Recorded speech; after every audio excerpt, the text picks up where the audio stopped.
আসসালামু আলাইকুম everyone, welcome to my YouTube channel. আসছে রমজান। এই রমজানে যদি আমরা বেগুনি না খাই তাহলে কি আর আমাদের চলে?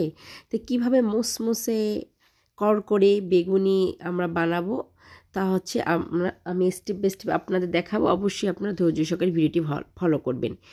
এখানে আমি বেসন নিয়েছি 2 কাপের মতো। বেসন নিয়ে অবশ্যই আপনারা ভালোভাবে চেলে নেবেন।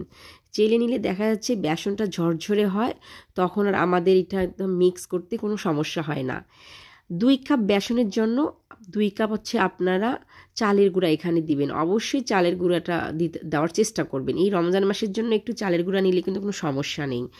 চালের গুঁড়া দিলে দেখা যাচ্ছে আমাদের ইয়াটা অনেক মুচমুচে হবে।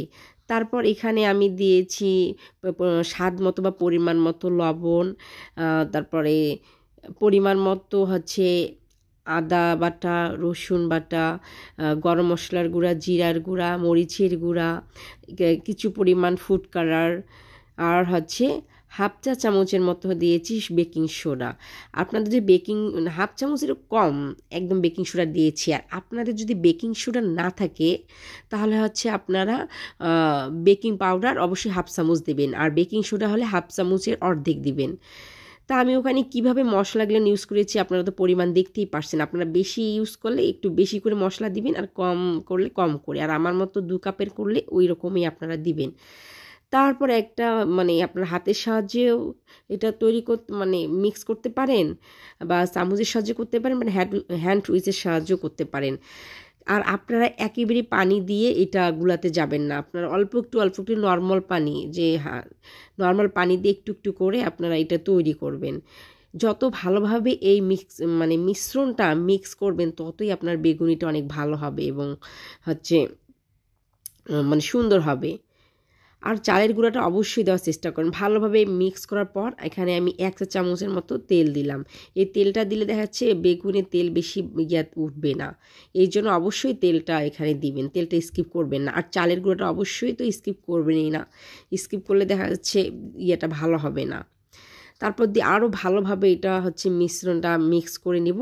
করার পর আপনারা একটা আঙ্গুল দিয়ে দেখবেন যে একটা দেখছেন কীরকম করে, এইরকমই যদি পড়ে তাহলে বুঝতে পারবেন যে এই মিশ্রণটা আমাদের জন্য ঠিক হয়েছে বেগুনি বানানোর জন্য। অবশ্যই আপনারা এইরকম করে ধৈর্য সহকারে এটা বানাই রাখবেন।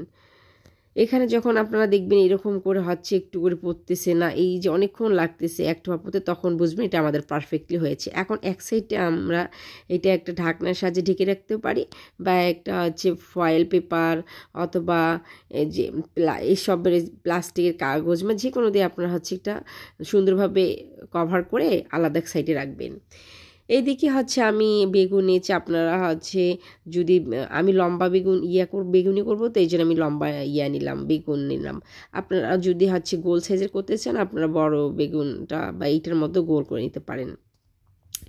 তারপর যে ভালোভাবে আপনারা সাইজটা বুঝতে পারতেছেন আমি কিভাবে কাটতেছি। এটা অবশ্যই বেশি মোটাও করবেন না, বেশি পাতলাও করবেন না। পাতলা করলে কুড়মুড়ে হবে না, আর মোটা করলে তো ভালো হবেই না এবং ফুলে উঠবে না। তাই এইরকম সাইজ করার চেষ্টা করবেন। এটা তো বলে বোঝা যাবে না, অবশ্যই আপনারা দেখে এটা বুঝতে পারছেন।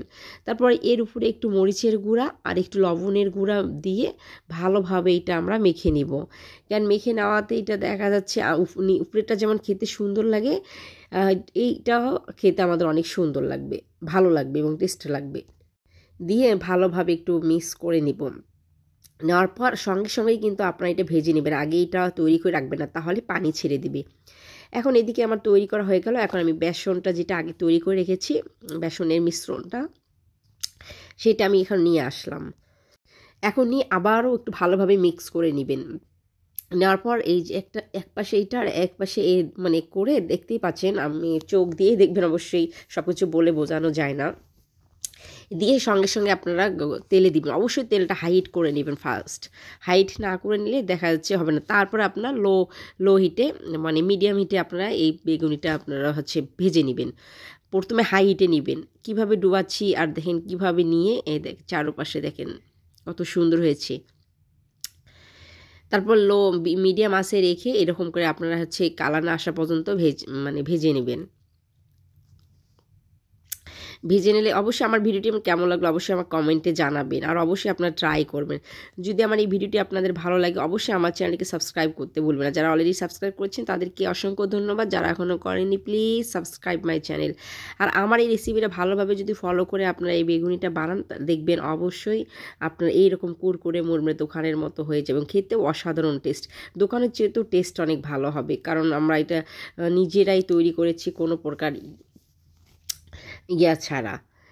এটা অনেক কুড়মুড়ে হয়েছে, অনেক মানে শক্ত হয়েছে, উপরে ক্রিস্পি আর খেতেও অসাধারণ। তো অবশ্যই আপনারা ট্রাই করবেন। এই রমজান মাসে সবাইকে ভালো থাকবেন, সুস্থ থাকবেন, সামনে রমজান, সবাই আমাদের জন্য দোয়া করবেন। আসসালামু আলাইকুম।